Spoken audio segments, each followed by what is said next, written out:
So hi, one of the Noise podcast here with Pat from Not My Weekend and his dog. We're gonna ask them, both of them, some questions today. I am going to start. So you got this new single out, or it's gonna be out. Lux Run Out.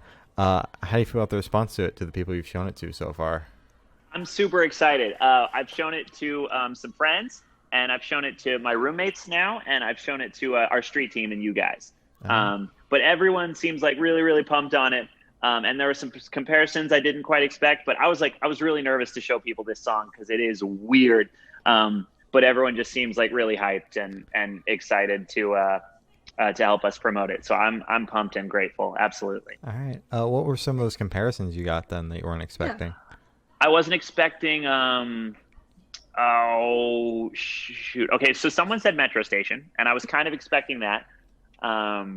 But I feel like we're a little cooler than Metro Station, honestly. And then, wait, what was the one I didn't see coming? It's on my phone, and I will exit out of our podcast if I go look at it. So what? Don't tell me it starts with an M. Motion City soundtrack? No, that'd be cool Okay. though. I had to ask. Oh no. I feel like such a jerk. I don't know. I've gotten compared to them a few they're like a really orchestral band. The singer like wears a top hat sometimes, but then sometimes they just like make straight up pop music. Wait, Old school Manchester Orchestra? Man, Yeah. wait, Yeah. no. Well, Is that it? it's not that's not the name, but I know what you're talking about. Like it's Yeah. the Manchester Orchestra thing or Manchester. I feel like Oh my such God. a prick. And I What can also is it? hear everyone listening to this being like, you guys are so stupid. We all hate you and we know what it is. I was just Wait. talking to Jared about this the other night. Manchester Orchestra. It's not It's that. like that. It's I know. It's literally Manchester Orchestra. Is it? Yeah. Let me see.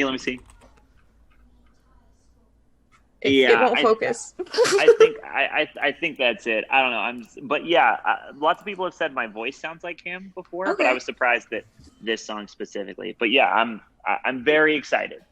Yeah. I can tell. Yeah. Solid. So what was your writing process like for the single? This one was kind of weird. I wrote it as a hip hop song. Oh. Like in 2018, like at the beginning of 2018. A buddy of mine and I in Laramie made a couple hip hop things together, and we only like put out one, and we didn't really do anything with it. But I made this one for that. It was a sample that I found on like a free sample website, and then I chopped it up and made it like the beat that you hear in the song. And then I wrote the hook with a couple different lyrics, but it was mostly the same melody. Again, for this hip hop project that I was doing. And then like we just never really did anything with it, but I always thought the song would sound super, super cool if it had like huge guitars and huge drums just right behind that same sample. And I showed it to our producer, Neil Engel, and my bandmates and said, wouldn't this be cool if it had big guitars? And they all said yes. And I wrote a couple verses in the studio. We tracked it, and that was it. All right. Wow. Yeah, Very I really like this one. It was super fun to write and do just because of how silly it is and because of all the auto tune on it. So yeah, It is Alright, definitely an cool. interesting song. Those lyrics, this is almost as cringy as Baby Shark or whatever. I was like, yeah. oh yeah. I was like, that's my favorite lyric right there. Oh, thank you. I appreciate that. Yeah, well, you know what that lyric originally was, and I don't remember exactly why we changed it, but it's silly that that's even a lyric because it's literally me like talking or whatever, right? But in the demo, I said, why are we even considering putting this on the album? It sounds like 303. And then the other voice said, yeah, but choke chain is tight though.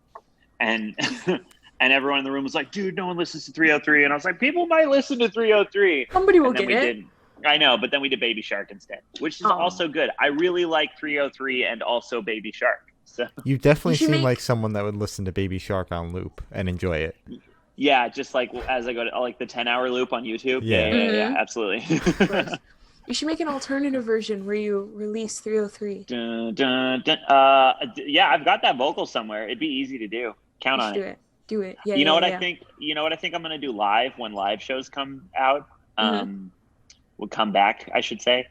I was singing the chorus to "Sugar We're Going Down" over the beat, and it works really well. So I might just sing Sugar over that part when we do it live. Oh my I think god, that'd be so cool. Yeah. So what was your headspace while writing this song? Oh, just all the way in my own ego, just letting my head explode like an airhead. Just you guys remember those old airhead commercials? Yeah. Where they would like eat an airhead and then their heads would explode. I was like that basically. No, I was just writing. I just wanted to write a silly song about clout when I was making it the hip hop song. I was like, what if we just like write a song about how people like use us to get famous, even though no one's famous, and that's what we made. And then I wrote the verses knowing it would be a Not My Weekend song, like trying to make it as sarcastic as possible so people would understand that I'm just like being a jerk. So there's like that line about having stacks of cash, but then I say like all $12 in my mattress. Like that's what I think stacks of cash are the dozen dollars that I literally have in my bank account. So I don't know. I was just being really, really silly. And in a lot of ways, it's kind of like a celebration of how much I like being in this band. And I think the most obvious theme is that it's like a party song for people that like to party sober. You know what I mean? Like I don't drink or smoke and never have, but I love hanging out with my friends while they're getting drunk. And I love going to parties and I love socializing and I'm really extroverted and I'm super down to bounce off the walls and stuff. So it's just all about like catching that vibe without any drugs or alcohol in your system. Even though like if people have drugs or alcohol in their system around me, that's also cool. You know what I mean? So Word. Right. Solid. So what band or artist influence do you think you can hear in this track? In this track? A lot of Lil Aaron, if I'm being honest. You guys listen to Lil Aaron? My girlfriend does. She told me to listen to them. Or him. Yeah, he's pretty hilarious and gross in the best way. A little bit of 100 Gex. I love 100 Gex. I don't know if you guys listen to them. I try not to. That's such a good answer. Bro. Dude, 100 Gex is so sick. What are you talking about? It like stupid words. I just fell out of the board. Oh my god, yeah, I like that one. It's so good, dude. It's pretty good. I have to admit, it's pretty good. Don't tell my parents I said that. I'll listen to them when they finally come on the podcast. That's the deal. Have you asked them? We have, and we got a no. Wait, like someone told you no? Yeah, their press person was like, they're not taking interview requests at this time. Oh, whatever. Their press person didn't even send it to them. I bet if you ran into them in person, they'd be like, yeah, dude, all right, whatever you want. Let's do it. Yeah. Yeah, 100 Gex is sick. I'm trying to think. There's some Metro Station. There's definitely some 303. There's like, I was listening to a lot of Super Duper Kyle at the time, and a lot of like a Boogie with a Hoodie. When I first made the beat, so I'm sure there's some of that in there, but really it's all just that sample, you know. Like I found that sample, and the sample is that doot doot doot doot doot doot. Like that's the exact sample that I downloaded, and then I chopped it up to be that da da da da da da. But like that's the biggest inspiration for the whole song. It's just that like I thought that sounded cool. So I don't really know what bands I was going for because I just found that sample and I was like, okay, whole song about this, you know. So I got to do this. Yeah. All right. Yeah, absolutely. So is there a certain feeling you want your listeners to have while listening to this song? Oh, like cringe a little bit. I got that feeling for sure. Yeah, word. Yeah, a little bit of cringe, a little bit of like, God damn it, Pat. But then, what the fuck, Pat? But then ultimately like a feeling of surrender where you're just like, okay, I can vibe. Let's go off. I think it would be really sick live. And honestly, it's a song meant to be shared with like a large group of friends, which makes me sad that we're still in a pandemic that requires a lot of social distancing in order to save people's lives. So, you know, it's a song that should be listened to live and with large groups of people. And I hope one day I can bring that. But yeah, I hope people listen to it and want to like be at a show. Yeah. Definitely. Right. Yeah. I got that. It's definitely like a high key, like cringe track, but it also smacks like it hard. Does. Like why? I hate why how does it hard slap it smacks. Why is it so good?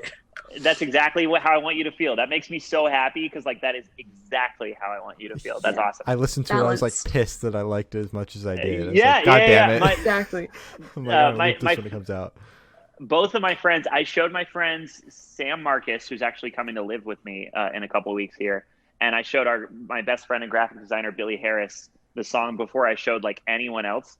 And both of them were like, I mean, I hate it, but I've listened to it like 8 times. So like, I was like, yes, it's working. So that makes me so happy. Thank you guys. That's dope. Yeah, of course. So this question should go like super, super fast. I want you to describe this song in 3 words. 3 words. 3 words. Obnoxious. Loud. Yeah. Fast. Yeah. Okay. Auto-tune. Just keep going. Just keep going. Yeah, that's obnoxious, loud, fast, auto-tune, luxurious, lucky. Okay. Jojo, the singer Jojo. Okay. all those things. All of the above. Okay. Exactly. Yeah. So I think we've established that the single is very different from your last EP. Yeah. Why the switch? Oh, bro, the whole record's like, there's not a single song on the record that sounds like the last. There's lots of people. Yes. I've had this debate with like tons of my contemporaries and like and friends, you know, about like being cohesive versus like making things that sound different or whatever. And I'm always of the opinion that I just want to do everything. You know, I want to make stuff not cohesive, and I want to make stuff super cohesive, and I want to make like a great project that all sounds like one band, and I want to make a crazy project that sounds like 8 different bands. So I'm always of the opinion that I just want to do everything and as much as possible. And this LP that's about to come out is all over the place, dude. There is not another song on the record that sounds like this song. Right. And for real, like there's no other record, there's no other song that like has a lot of auto-tune.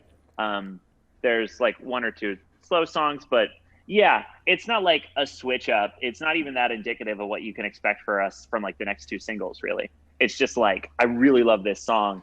And I wanted it to come out first. Our label wanted to put out, there's a song on this record with screams, like real screams. Like, shut up. No, for real. Like oh real. My God. Yo. Yeah. And our wait, it's you doing them? Yeah. Oh, yo. And our label wanted that to come out first. Uh-huh. And we were all like, yeah, let's do this one first. But it was like, this one or that one is being like the 2 crazy ones to put up. But yeah, the record's literally all over the place. And I think our EP kind of was a little bit too.